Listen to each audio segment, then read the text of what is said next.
हजुरको नाम? यहाँ धर्मराज पोखरेल हुनुहुन्छ। यहाँको यो व्यवस्थापनको समितिको उपाध्यक्ष, यहाँको उपाध्यक्ष होइन, अर्घा मन्दिर भनेरै बुझिन्छ होइन हजुर। अनि उहाँको मन्दिर समितिको अध्यक्ष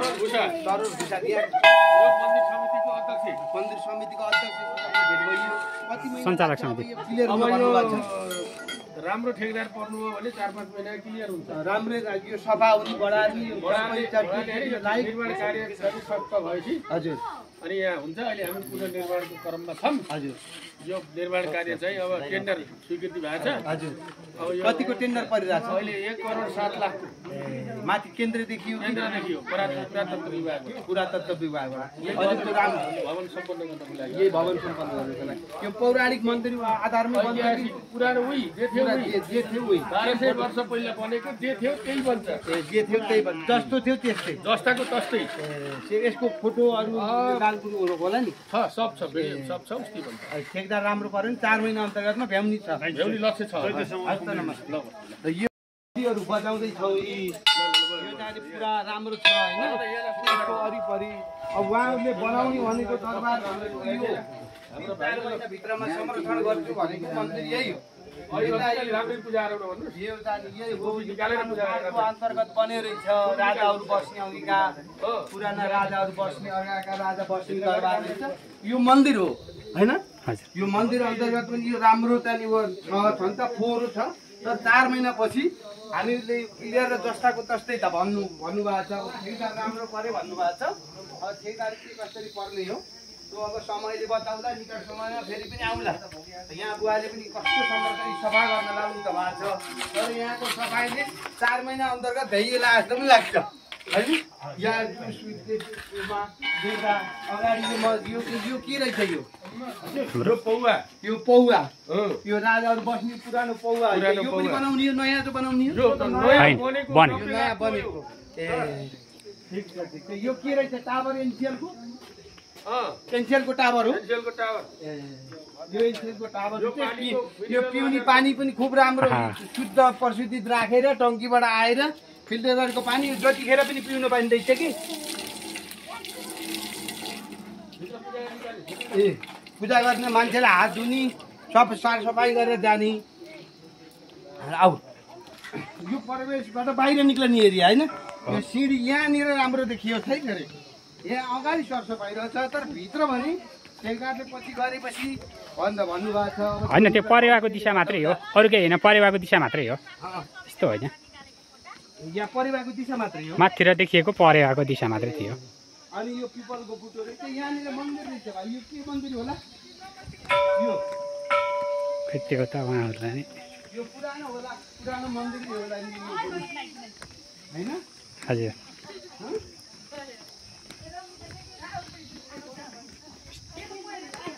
पिपलको बुटो यहाँ मन्दिर रहेछ है। यहाँ पनि घन्टा खुब राम्रो रहेछ। यो घन्टालाई पनि बजार जाने है अगाडि आउँछ। हजुर हामी पनि निक्लिएको बोल्न।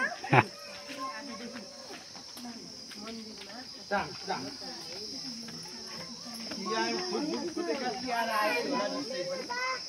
तिहारको सम्झना दिइरहेछ। यहाँनिर सिसिटिभी क्यामेराको नि व्यवस्था रहेछ भाइ। सिसी क्यामेरा त हर ठाउँमा छ होइन? सिसी क्यामेरा हर ठाउँमा छ। राम्रो छ। यसमा के लेख्छ? श्री अर्घा भगवती मन्दिर प्रवेशद्वार भनी लेखेर छ। यसमा सिसी क्यामेरा अब तपाईँ पनि व्यवस्थापन राम्रै होला। तर 4 महिनापछि त हामीले राम्रै बनाउँछौँ भन्नुभएको छ। अब त्यो बताउँदा अब यहाँ चाहिँ नरसिंह हुनुहुन्छ। अब यसको चाहिँ के हुन्छ भोलिको लागि फलोअप जे छ प्रतिक्रिया सुधार्न पर्ने जे छ मलाई यसमा सुझाव दिनुहुन्छ भन्दै हस्त नमस्ते। भगवती मन्दिर हो। यसलाई अर्घा दरबार अन्तर्गतै भगवती मन्दिर भनिन्छ। यसदेखि आगे पहिल्यै सानोमा हिँड्दा यो जाने यहाँदेखि सन्धिखर्क देखिन्छ।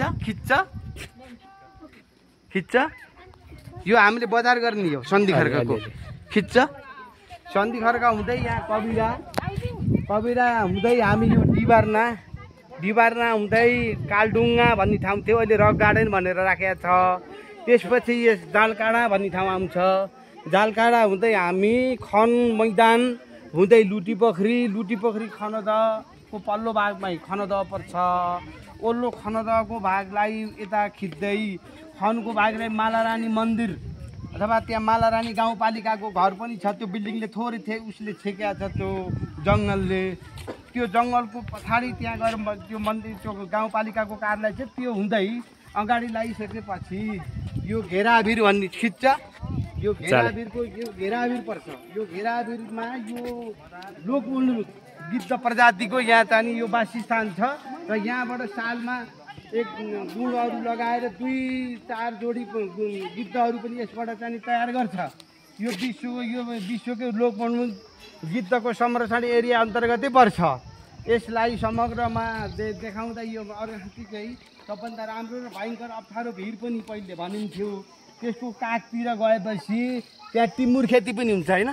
त्यो टिमुरहरू त्यहाँ पाइने अनि होमस्टेहरू सुरु गर्ने भनेर खोजिरहेको रहेछ मालारानी गाउँपालिकाले। अगाडि लाएपछि हंसपुर वार्ड नम्बर 5 होइन, वार्ड नम्बर 5 पर्छ। त्यसपछि रतम मारेर अगाडि लागिसकेपछि प्युठान सुरु हुन्छ। त्यो प्युठान अगाडि लाएर प्युठान सुरु हुन्छ। यति नै हाम्रो अर्घा दरबारबाट हामी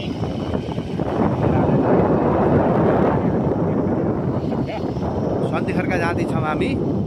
यस्तो रमणीय देखिएछ कि पुरा झन्डै पारेर बाटो जाने पिच बाटो ओह्रालो हावा सिर घुम्दै एकपटक हजुरहरूलाई पनि यहाँ अवलोकन गर्न निम्ति आग्रह गरी आउनुहोस् एकपटक। खुब राम्रो एकदम हेर्न योग्य क्या राम्राहरू है। हिमाल पहाडहरू सर्लट्ट देखिने हेर्नु न पहाडहरू केही नजाओस् भनेर राज्यले गर्दै नगरेको चाहिँ होइन। राज्यले बहुत लगानी गरेको। राज्यले गर्दै थियो। नेता नै सुख भोगी देखेर यो जेन्जी आन्दोलन उठेको हो कि। अलिकति जनताहरूले पनि सजग र सचेत हुन जरुरी छ। त्यस्तो भएन भने फेरि गाह्रो हुन्छ। अलिकति हामी पनि जिम्मेवार, सरकारको मात्रै मुख नताकेर हामीले पनि थोरै गर्दै गऱ्यौँ भने विकास हुन देशले धेरै समय लाग्दैन। किनभने सानो थोरै छौँ।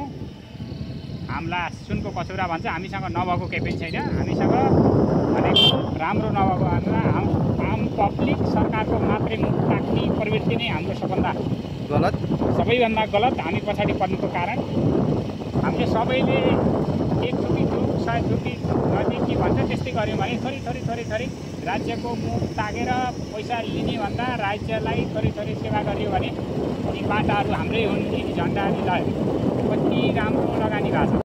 लगानी नभएको चाहिँ होइन। सबै हामी सचेत हुन जरुरी छ। त्यस्तै छ ल। आहा कति राम्रो दृश्य। अब गाडी आइरहेको छ। तपाईँले सावधानका कुरा गरेर यातायातका कुरा गर्नु छ भने हाम्रो पुरै टोटल कुनै गाउँै नभएको ठाउँ गाउँै छैन। मोटर बाटो नपुगेका, विद्युत नपुगेका ठाउँहरू छैनन्। खानेपानी नपुगेका ठाउँहरू छैनन्। हाम्रो व्यापक बसाइसराई हो। अलिकति बँदेल बाँदरका समस्याहरू छन्। त्यो पनि क्षणिक हो। समस्या समाधान नहुने भन्ने होइन। त्यो पनि हामीले बाँदरको निम्ति फलफुलहरू होइन 2-4 आफूले खाएका आँपका खोयाहरू, आफूले उम्रेको देखेका बोटबिरुवाहरू लगाएर जस्तै अम्बाहरू लगाइयो भने पनि त्यो 10 वर्षपछि पनि फल्छ। यिनी हाम्रा तत्कालका भन्दा पनि पछिका समस्या समाधान गर्ने बाटाहरू हुन्। यिनी कुराले पनि गर्न सक्छ। राज्यले पनि गर्दै नगरेको चाहिँ गर्दै गइरहेको छ। यिनी डाँडाकाँडामा हाम्रोमा नफल्ने भन्ने केही पनि हुँदैन क्या। अब हामी कहाँनिर छौँ भन्दा के फल्दैन हाम्रोमा भन्ने अनुसन्धान गर्ने बेलामा अब फल्छ चाहिँ के भन्दैछौँ। हामी त कमसेकम हलो मात्रै आउनलाई बेलायतबाट 400 वर्ष लागेको रहेछ। हाम्रो चेतनाको स्तरको विकास हुनलाई मात्रै अझै 400 वर्ष लागेको देखियो। तर हामी आम पब्लिक सचेत हुन अति आवश्यक जरुरी छ। राज्य प्रणाली एउटा गन्तव्य देखाउने एउटा मार्ग निर्देशक मात्रै हो। मार्गमा हिँड्ने मान्छेहरू पनि सचेत तरिकाले हिँड्यो भने हाम्रो समृद्धि टाढा चाहिँ छैन, नजिकै छ। एकदमै नजिक छ। धन्यवाद।